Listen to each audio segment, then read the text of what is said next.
ஆகாஷ்வாணி.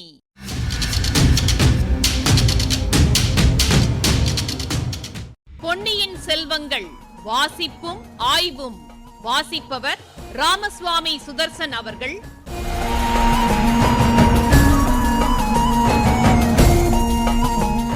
மகாராஜாதிராஜ ராஜகம்பீர ராஜமார்த்தாண்ட ராஜகுலோத்துங்க ராஜகுலதிலக ஈரேழு 14 லோகத்தின் அதிபதி பாரா.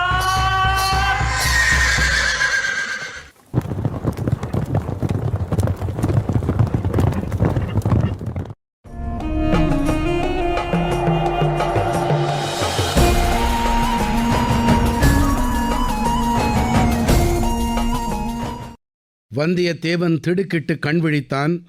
நாலாபுறமும் பார்த்து விழித்தான். பள்ளிப்படைச் சுவரில் சாய்ந்தபடியே சிறிது நேரம் தான் கண்ணயர்ந்து விட்டதாக அறிந்து கொண்டான்.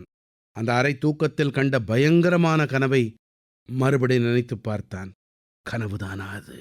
இல்லை, உடுக்கின் முழக்கத்துக்கு இணங்க தேவராளன் பாடிய பாடலில் போர்க்களத்தைப் பற்றிச் செய்த வர்ணனைதான் அப்படி அவன் மனக்கண் முன் தோன்றியிருக்க வேண்டும்.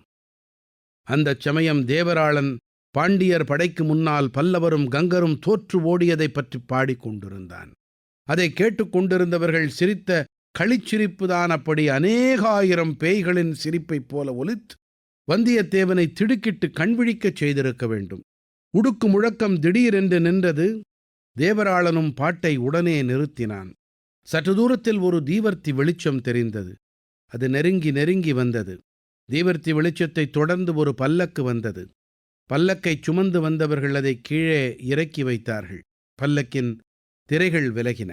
உள்ளே இருந்து ஒரு ஸ்திரீ வெளியில் வந்தாள். ஆம், அவள் பழுவூர் ராணி நந்தினிதான். ஆனால் முன்தடவைகளில் வந்தியத்தேவன் பார்த்தபோது அவள் சர்வாலங்கார பூஷிதையான மோகினியாக விளங்கினாள். இப்போது தலைவிரி கோலமான உக்ர துர்கா தேவியாக காட்சி தந்தாள். அவளை இந்த தோற்றத்தில் பார்த்த வந்தியத்தேவனுடைய உள்ளத்தில் ஒரு திகில் தோன்றியது. அவன் உடம்பில் ஒரு நடுக்கம் ஏற்பட்டது. நந்தினி பல்லக்கிலிருந்து இறங்கியதும் சிம்மாசனத்தில் வீற்றிருந்த சிறுவனைப் பார்த்தாள். அவனையே பார்த்த வண்ணம் நடந்து வந்தாள்.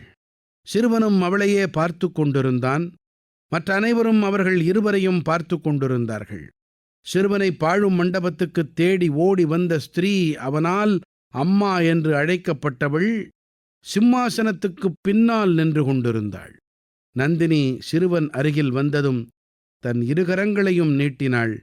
சிறுவன் அவளையும் தனக்கு பின்னால் நின்ற ஸ்திரீயையும் மாறி மாறி பார்த்தான். நீதானே என் அம்மா? இவள் இல்லையே என்று கேட்டான். ஆம் கண்மணி, இவள் ஏன் என்னுடைய அம்மா என்று சொல்லிக் கொள்ளுகிறாள்? அவள் உன்னை வளர்த்த தாய். நீ ஏன் என்னை வளர்க்கவில்லை? ஏன் உன்னுடன் என்னை வைத்து கொள்ளவில்லை? இவள் எதற்காக என்னை எங்கேயோ மலை குகையில் ஒளித்து வைத்து கொண்டிருக்கிறாள்? கண்மணி, உன் தந்தையின் விருப்பத்தை நிறைவேற்றுவதற்காகத்தான். உன் தந்தையை கொண்டவர்களை பழிக்கு பழி வாங்குவதற்காகத்தான். ஆமாம், அது எனக்கு தெரியும் என்று சிறுவன் எழுந்து நந்தினியை அணுகினான். நந்தினி அவனை தன் இரு கரங்களாலும் அணைத்து கொண்டாள். உச்சி முகந்தாள். சிறுவனும் அவளை கெட்டியாக பிடித்து கட்டி கொண்டான். மறுபடியும் அவள் தன்னை விட்டு போகாமல் இருக்கும் பொருட்டு அவன் அப்படி பிடித்து கொண்டான் போலும். ஆயினும் இந்த காட்சி நீடித்திருக்கவில்லை. அவனுடைய பிஞ்சு கரங்களை நந்தினி பலவந்தமாக எடுத்து தன்னை விடுவித்துக் கொண்டாள். சிறுவனை சிம்மாசனத்தில் உட்கார வைத்தாள். மீண்டும் பல்லக்கின் அருகில் சென்றாள். அதன் உள்ளிருந்து நாம் முன் பார்த்திருக்கும் வாளை எடுத்துக்கொண்டாள். பல்லக்கு தூக்கி வந்தவர்களை பார்த்து ஏதோ சமிக்ஞை செய்தாள். அவர்கள் பல்லக்கை தூக்கி கொண்டு சற்று தூரத்தில் போய் மறைவாக உட்கார்ந்து கொண்டார்கள். நந்தினி மீண்டும் சிம்மாசனத்தின் அருகில் வந்தாள். கத்தியை அந்த சிம்மாசனத்தின் மீது குறுக்காக வைத்தாள். சிறுவன் அதை அடங்கா ஆர்வத்துடன் பார்த்து கொண்டே, நான் இதை கையில் எடுக்கலாமா என்று கேட்டான். சற்று பொறு என் கண்மணி என்றாள் நந்தினி. பிறகு ரவிதாசன் முதலியவர்களையும் வரிசை கிரமமாக உற்று பார்த்தாள். சபதம் எடுத்துக் கொண்டவர்களைத் தவிர இங்கு வேறு யாரும் இல்லையே என்று கேட்டாள். இல்லை தேவி என்றான் சோமன் சாம்பவன்.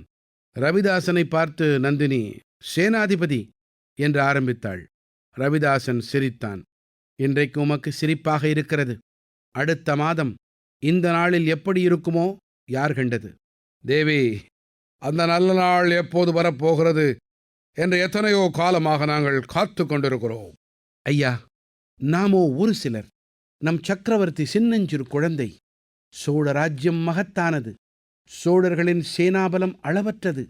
நாம் அவசரப்பட்டிருந்தோமானால் அடியோடு காரியம் கெட்டுப் போயிருக்கும். பொறுமையாக இருந்ததினால் இப்போது காரிய சித்தி அடையும் வேளை நெருங்கியிருக்கிறது. ரவிதாசரே, நீர் ஏதாவது சொல்ல வேண்டியிருக்கிறதா? இங்குள்ள வேறு யாரேனும் ஏதாவது சொல்ல வேண்டியிருக்கிறதா? ரவிதாசன் அங்கே இருந்தவர்களின் முகங்களை வரிசையாக பார்த்து கொண்டு வந்தான். அனைவரும் மௌன விரதம் கொண்டவர்களாக காணப்பட்டார்கள். தேவி, நாங்கள் சொல்ல வேண்டியது எதுவுமில்லை. தாங்கள்தான் சொல்ல வேண்டும். சபதம் நிறைவேறும் வேளை நெருங்கிவிட்டது என்றீர்கள். எங்கே, எப்படி, யார் மூலமாக நிறைவேறப் போகிறது என்று சொல்லி அருள வேண்டும் என்றான். ஆகட்டும், அதை சொல்வதற்காகவே இங்கு வந்தேன். அதற்காகவே உங்கள் எல்லோரையும் இங்கே தவறாமல் வரச் சொன்னேன். நம்முடைய சக்கரவர்த்தியையும் அழைத்து வரச் செய்தேன் என்றாள் நந்தினி. சிம்மாசனத்தில் வீற்றிருந்த சிறுவன் உள்பட அனைவரும் நந்தினியின் முகத்தையே உற்று நோக்கிக் கொண்டிருந்தார்கள். அவள் மேலும் கூறினாள், உங்களில் சிலர் அவசரப்பட்டீர்கள். நாம் எடுத்துக்கொண்ட சபதத்தை மறந்துவிட்டேனோ என்று சிலர் சந்தேகப்பட்டீர்கள். அந்த சந்தேகம் அடாதது.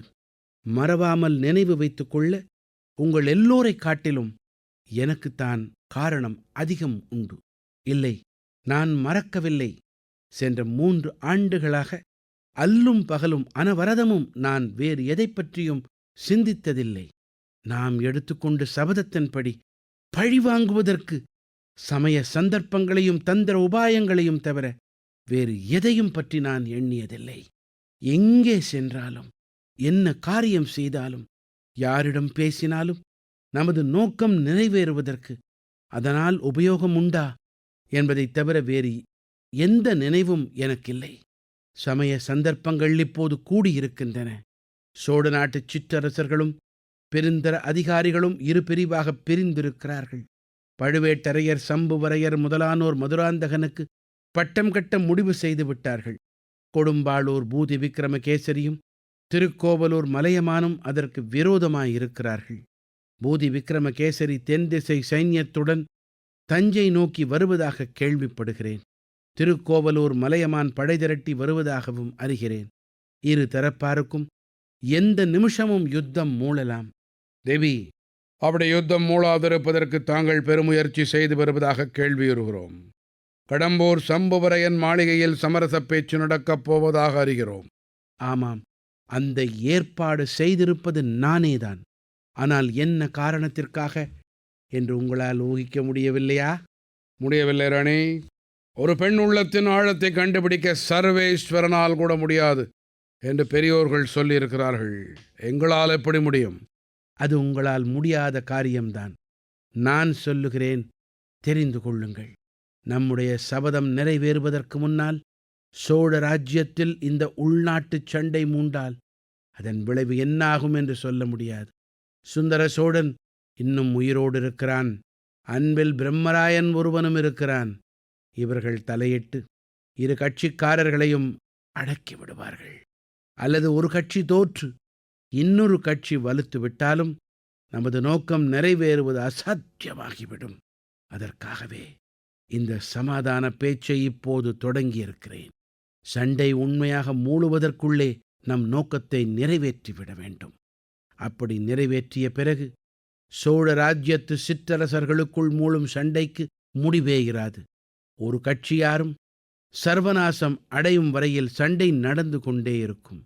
இப்போது தெரிகிறதா சமாதான பேச்சு தொடங்கியதன் காரணம்? இதை கேட்டதும் அங்கே சூழ்ந்து நின்றவர்கள் எல்லோருடைய முகங்களிலும் வியப்புக்கும் உற்சாகத்துக்கும் அறிகுறிகள் காணப்பட்டன. பழுவூர் இளையராணியின் மதிநுட்பத்தை வியந்து அவர்கள் ஒருவருக்கொருவர் மெல்லிய குரலில் பேசிக்கொண்டார்கள். ரவிதாசனுக்கும் ஆச்சரியப்படாமல் இருக்க முடியவில்லை. தேவி, தங்களுடைய அபூர்வமான முன்யோசனை திறனை வியக்கிறோம். சமாதான பேச்சின் கருத்தை அறிந்து கொண்டோம். ஆனால் சபதம் நிறைவேறும் நாள் நெருங்கிவிட்டது என்கிறீர்கள். அதை நடத்துவது யார், எப்படி, எப்போது என்றான். இப்பகுதியின் ஆய்வினை வழங்குகிறார் ஐங்கரன் அவர்கள். முல்லை ஆற்றங்கரையிலே திடீர்னு தோன்றின தேவராளனுக்கும் வந்தியத்தேவனுக்கும் இடையே நடந்த உரையாடலை நினைவு கூர்வோம். உங்களுடைய ரகசியங்களை நடுக்கடலில் என்னிடம் சொல்லி இருக்கிறீர்கள். அவற்றில் எவ்வளவு உண்மை எவ்வளவு கற்பனை என்பதும் எனக்கு தெரியாது. ஆனாலும் அந்த ரகசியங்களை நான் மறந்துவிட தீர்மானித்து விட்டேன். யாரிடமும் சொல்லப் போவதில்லை. இப்படி சொல்லிட்டு நகர பார்த்தான் வல்லவரையன். இதை கேட்ட தேவராளன், அதை பற்றி நானும் கவலைப்படவில்லை. எப்போது நீ அந்த ரகசியங்களை யாரிடமாவது சொல்லலாம் என்று நினைக்கிறாயோ அப்போது உன் நாக்கு துண்டிக்கப்படும். இப்படி கடுமையாக எச்சரிக்கை செய்தான். அதாவது சொல்லணும்னு நினைச்ச கணமே பேசும் சக்தியை இழந்துடுவானாம். இப்போ திருப்புறம்பயம் பள்ளிப்படையின் ஒரு பக்கத்து சுவர் ஓரமாக வந்தியத்தேவனை நிறுத்திட்டு ரவிதாசன் மிரட்டுறான். உன்னை கூப்பிட வேண்டிய சமயத்தில் கூப்பிடுகிறோம். தப்பித்துச் செல்லலாம் என்று கனவு காணாதே. பழக்கப்பட்டவர்களை தவிர வேறு யாரும் இக்காட்டுக்குள் வரவும் முடியாது, வெளியேறவும் முடியாது. அப்படி வெளியேற முயன்றால் நிச்சயம் உயிரை இழப்பாய். வந்தியத்தேவனுக்கு பேச்சும் முக்கியம், உயிரும் முக்கியம்.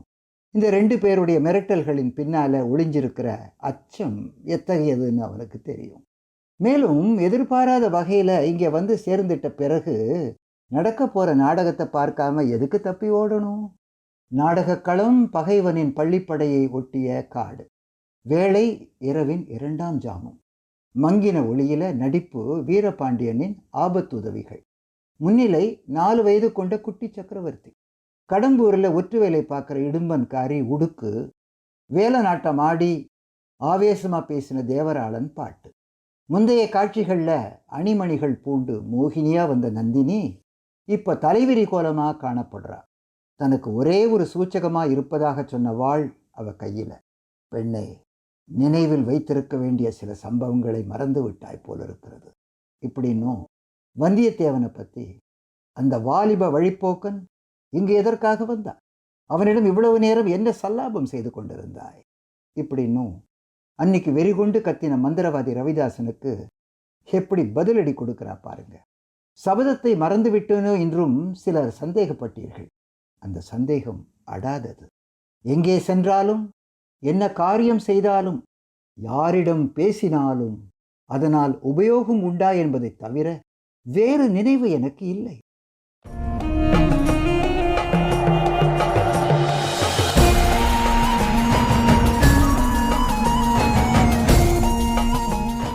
பொன்னியின் செல்வங்கள் வாசிப்பும் ஆய்வும் கேட்டீர்கள்.